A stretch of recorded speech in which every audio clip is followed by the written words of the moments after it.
Hello everyone, today I'm here to review for you Skyrockets Festivals of Fire. This is a brand new sand timer based, really fast paced game from Floodgate Games. Let's go over roughly how the game plays, although each of the missions changes things up a little bit, and then I'll give you my thoughts and feelings on the game. And just know that Floodgate did give me this to review for you.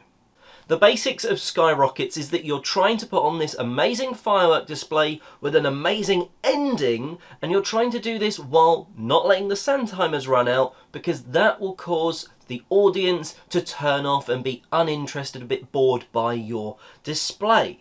So every time one of the sand timers, the normal ones, runs out, unfortunately one of the audience's tokens are flipped over, and when they are all flipped over, that round ends and your firework display has bored the audience.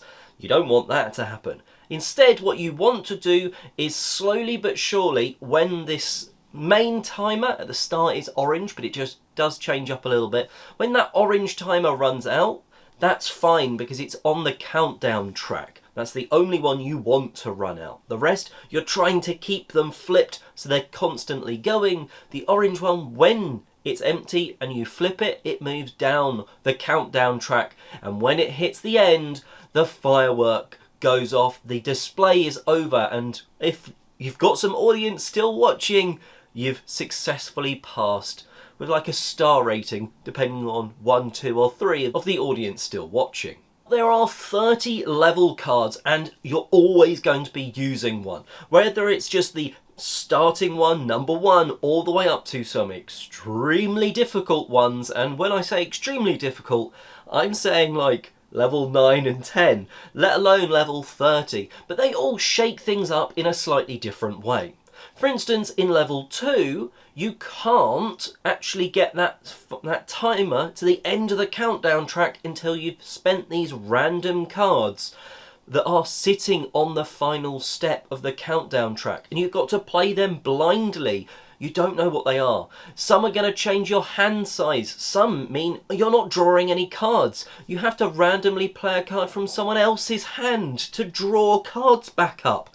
And many different things, like different sand timers being used for the countdown track. And why that's important is like the red one is 30 seconds. The purple one is like 80 seconds long. So that's really going to change what's going on and make things easier and harder in different ways. So basically, on your turn, as it's going clockwise around the table, you're going to be playing a card that flips certain sand timers. It's going to have 2 different colours, and you're going to flip those 2 sand timers over. Hopefully it's keeping you in the game and not putting too much pressure on the next person to flip that one back. And if there's some that start laying down, if you play that colour, it starts that sand timer. And you're trying to keep the main ones alive while moving the one indicated on the countdown track. When it runs out, you're trying to flip that to get it to count down, to go the big finale firework, and hopefully you'll win the mission and go on to the next level. And that's basically how you play. It's very rapid, very fast, and depending on the level, you're drawing cards, not being able to draw cards, playing cards blindly, and different things. So let's start off with the production quality. Well, I really like the sand timers. They're quite colourful, and you know, they're different times. I really like that because it means, yeah, that red one is going to be going and needing to be flipped more often than the other colours. And I almost kind of wish they hadn't put in the rulebook exactly the times. I think you should just work that out with new players. So that's why I'm not telling you many of them. I was just trying to give you like the different ends, because it's so much fun when you're not quite sure which one's going to be quickest. But you start to learn, oh, we're turning this sand timer a lot more than the others. So that's a really cool part of the production. One slight negative is I think that some of the colours are a little close. So there's a red and a purple. Just in some lights, the actual sand timers I don't have an issue with. But the coloured dots on the cards that you're saying, right, I'm flipping these 2 over, they're quite small. I wish while it's cool that they've got like this fireworky design on those cards, I wished the colours of the two sand timers you're flipping, I wish those bits were just a bit bigger and a bit more obvious. Because in a bad lighting, you can sort of maybe confuse the two. They do have like symbols on them, which I'm assuming is for colourblind people, but I don't find that very useful. I'm trying to look for the colour, and if it's not the great lighting, you might accidentally turn one sand timer wrong. It doesn't matter too much, but it is a fast and frantic game, and just being able to glance at something really quickly as a colour, that could be an issue for some people if your colour blindness is for those colours. As the rules go, it's super simple and easy to teach someone. You've got these cards in your hand in level 1, you're going to play one of those and it's going to flip 2 of the sand timers. Hopefully the one on the countdown track is empty and we can flip that over, but otherwise you're just trying to keep the other ones alive.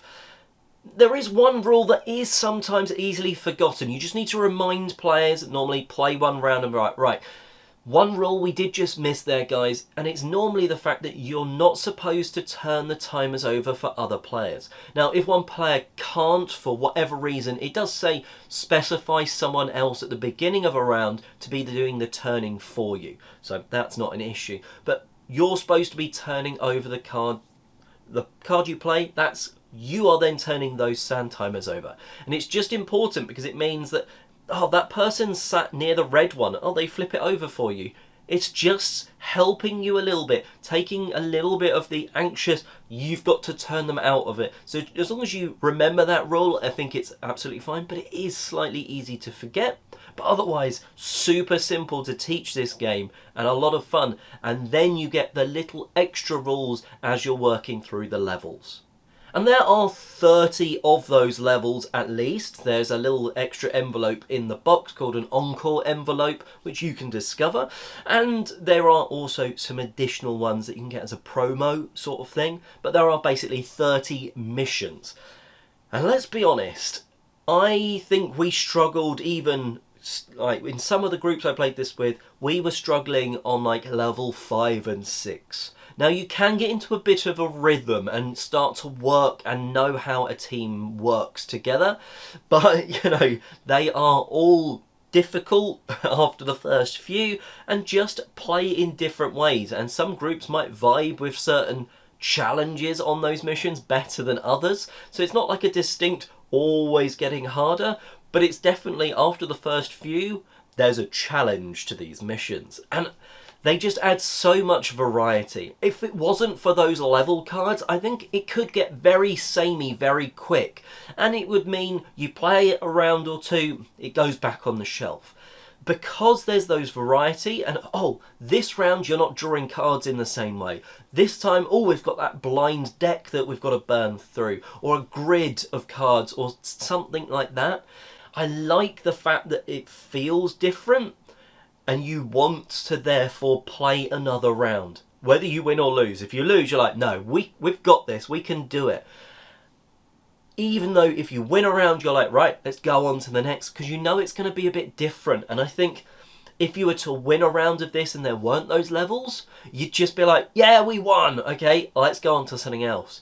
Because there's levels, you're like, yeah, we smashed that one, let's go on to the next. And then you're like, this is a lot harder or just different in a different way. So I really think those levels elevate this game from what would be just a one play, put it back on the shelf, one play, put it back on the shelf to when it hits the table, you're going to be playing for 30 minutes, even though the rounds individually are much shorter, but you're going to be like, right, let's go on to the next level, or no, we need to at least beat this before we stop, sort of thing. And I think those levels just make the game. Now, I sort of would allude it to a little bit like the Mind or the Crew, where you're working through those missions, or the Mind where you've got that tension. And I think some people will sort of have it where you'll play for half an hour and then you will put the game back on the shelf. It's a really good filler game, because it can fill a certain amount of time, because you just be like, right, we'll play one more level.